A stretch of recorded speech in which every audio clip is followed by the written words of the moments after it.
आज हमारा टॉपिक है bone fracture. Medically bone fracture किसे कहते हैं? जब एक बोन टूट जाए तो उसे हम बोन फ्रैक्चर कहते हैं। ये आप लोग देखें, जब ये बोन टूट जाता है तो इसको हम जब फिजिकल फोर्स बोन के स्ट्रेंथ से ज़्यादा हो जाता है तो बोन टूट जाता है। यहाँ पर हमारे पास बोन फ्रैक्चर के बेसिक टू टाइप्स है। एक हमारे पास है सिंपल फ्रैक्चर या क्लोज फ्रैक्चर, और सेकंड वन हमारे पास है कंपाउंड फ्रैक्चर या ओपन फ्रैक्चर। तो चलिए स्टार्ट करते हैं। सबसे पहले डिस्कस करते हैं सिंपल फ्रैक्चर। सिंपल फ्रैक्चर वो होता है जिसमें हमारे पास स्किन रिमेन इंटैक्ट होता है। यहाँ पर आप इस डायग्राम में देखिए, स्किन हमारे पास इंटैक्ट फॉर्म में है, सिर्फ अंदर से बोन टूटा हुआ है। सेकंड वन है कंपाउंड फ्रैक्चर। इसमें बोन जो है ये पेनिट्रेट करता है स्किन में और स्किन रप्चर हो जाता है। यहाँ पर आप लोग इस दूसरे डायग्राम में देखिए, यहाँ पर जो बोन है ये स्किन रप्चर होके बोन इससे बाहर आया हुआ है, तो ये कंपाउंड फ्रैक्चर है। फिर बोन तो अब टूट गया, लेकिन अब इसको रिपेयर भी करना होगा। तो स्टार्ट करते हैं रिपेयर ऑफ फ्रैक्चर बोन। ये रिपेयर हम डॉक्टर से करवाते हैं, ना कि खुद घर में बैठ के इसकी रिपेयरिंग करते हैं। अगर जो फ्रैक्चर है वो सिंपल है तो सिंपल डॉक्टर उसे अपने हाथों की ज़ोर से जो टूटी हुई हड्डी है इसको आमने सामने रख के वो उसकी रिपेयरिंग हो जाती है कुछ दिनों के हीलिंग के बाद। लेकिन अगर वो फ्रैक्चर कंपाउंड फ्रैक्चर हो तो फिर उसके लिए सर्जरी करानी पड़ेगी, और उस सर्जरी में जो टूटा हुआ बोन है उस पर इसी तरह के पिन्स लगाए जाते हैं। जिस तरह आपको दिखाई दे रहा है, इस तरह के पिन्स बोन पर लगाए जाते हैं। फिर यहाँ पर हीलिंग डिपेंड करता है कि सिंपल फ्रैक्चर है या कंपाउंड फ्रैक्चर, उसी हिसाब से हीलिंग टाइम वक्त लेगा।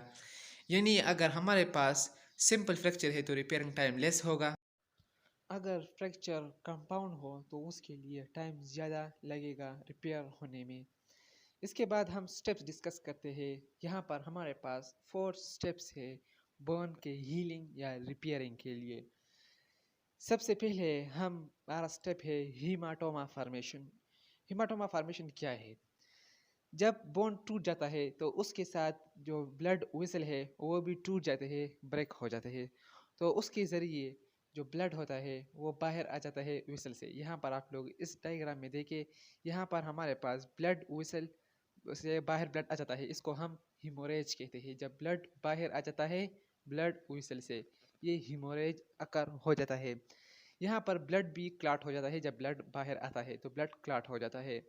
यहाँ पर इस क्लॉटिंग की वजह से स्वेलिंग होती है, और इस स्वेलिंग के नतीजे हमारे पास जो जगह होती है वो बिकम पेनफुल होती है।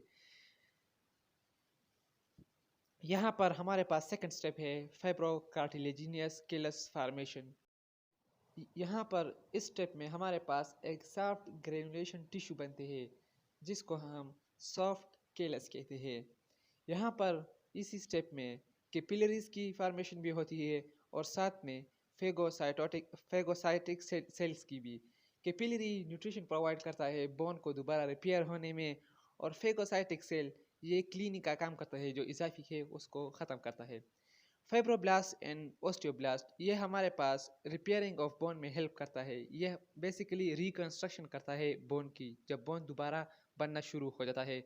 यहाँ पर देखिए ये रिकंस्ट्रक्शन हो रहा है बोन की। थर्ड स्टेप हमारे पास है बोनी केलस फॉर्मेशन।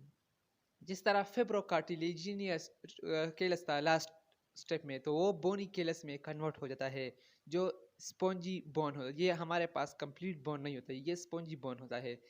ये कंटिन्यू रहता है ये स्टेप जब तक हमारे पास एक मुकम्मल बोन बन जाता है। इस डायग्राम में आप लोग अंदर ये वाइट सा देखिए, हमारे पास बोनी केलस है। फोर्थ स्टेप हमारे पास है बोन रिमॉडलिंग, ये लास्ट स्टेप है। जो बोन लास्ट स्टेप में बना था उसकी अब रिमॉडलिंग होगी। ये बोन था, ये हमारे पास अब रिमॉडलिंग इसकी स्टार्ट होगी।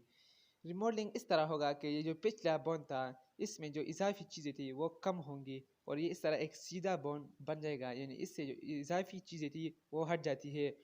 इसको हम एक सेल थे ओस्टियोक्लास्ट, उसकी वजह से होता है। ये बोन से रिमूव करता है एक्स्ट्रा चीज़ें, यानी बोन पर जितने भी एक्स्ट्रा मिनरल होती है वो इससे रिमूव हो जाता है और बोन हमारे पास रिमॉडल हो जाता है। ये एक्स्ट्रा मिनरल को रिमूव कर लेता है ओस्टियोक्लास्ट। तो इस तरह हमारे पास बोन रिपेयर हो जाता है। जिस तरह ये हमारे पास था सबसे पहले बोन जो था फ्रैक्चर हुआ था, और अब ये हमारे पास लास्ट स्टेप के बाद ये रिपेयर हो गया।